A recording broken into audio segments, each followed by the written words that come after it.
Hello, readers. Welcome today to my reading channel, my reading teacher. Today we are going to do fortunately, unfortunately. So the colors and the sketchings, and I say sketching because on some of the pages they're all black and white and gray, and they might even use charcoal when they originally made it. It really proves the point about fortunately, which means something good happened, and unfortunately. In my class, we have a prefix song where we learn that the prefix does what, boys and girls? The prefix changes the meaning of the word. So the word un is in front of it. So when we have fortunately means something great, and then unfortunately not something great. This is by Remy, Charlip, and he did the writing and the illustrating on this book. Very long time ago. Okay, here we go. It starts out all dark and gray.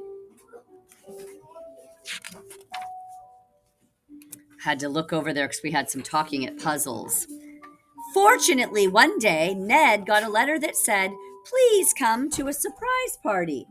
That is something fortunate. You get invited to a party. But unfortunately, see how they add that word un and it changes the whole word. Unfortunately, the party was in Florida and he lived in New York. Had this book so long, you can see it's ripping, but I will not get rid of it because I love it. So if you are looking at a map of the United States, we have one in our class. Fortunately is not right next to New York. So that's kind of a long way to go for a surprise party, right? I have a friend who just got back from New York, so she knows. Fortunately, a friend loaned him, an airplane. Oh, that is good. So he's going to make it to the party. He's got an airplane. Unfortunately, the motor exploded. Wow, that is not fortunate at all. Fortunately, there was a parachute on the airplane. Great news. Unfortunately, there was a hole in the parachute. Oh no, that reminds me of the cover as he's coming down, but we didn't know that there was a hole in it. Fortunately, there was a haystack on the ground. To look really carefully here, can you see this little tiny haystack? It's right here in the bottom. Little haystack. Unfortunately, there was a pitchfork in the haystack.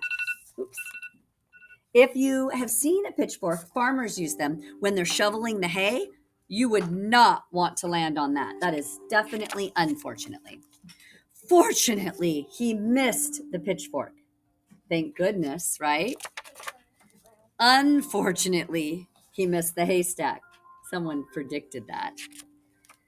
Fortunately, he landed in the water. Oh, that's good news, right? I bet some of you are predicting what's going to happen in the water. I see some eyes. Unfortunately, there were sharks in the water. Oh no, they're trying to eat him. What is he going to do? Fortunately, he could swim. Thank goodness he's going to swim away so quickly. Get out of there. Unfortunately, there were tigers on the land.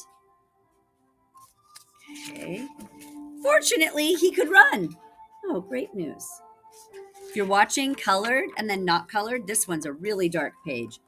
Unfortunately, he ran into a deep, dark cave. Now, if you look very carefully, these are his eyeballs over here in the cave. The deep, dark cave. Fortunately, he could dig. Great. He's going to dig himself out of this predicament that he is in. That was fortunately. Unfortunately, he dug himself into a fancy ballroom. Can you see him coming up right here on the ground? Right in the middle of a ballroom. Fortunately, there was a surprise party going on. And fortunately, the party was for him because fortunately, it was his birthday.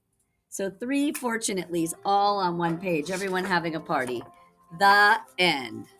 Fantastic, silly book about fortunately, unfortunately, but it really shows you how dramatic illustrations can be and how important it is to really use your colors. Even when you're using black and white, use the colors to prove a point.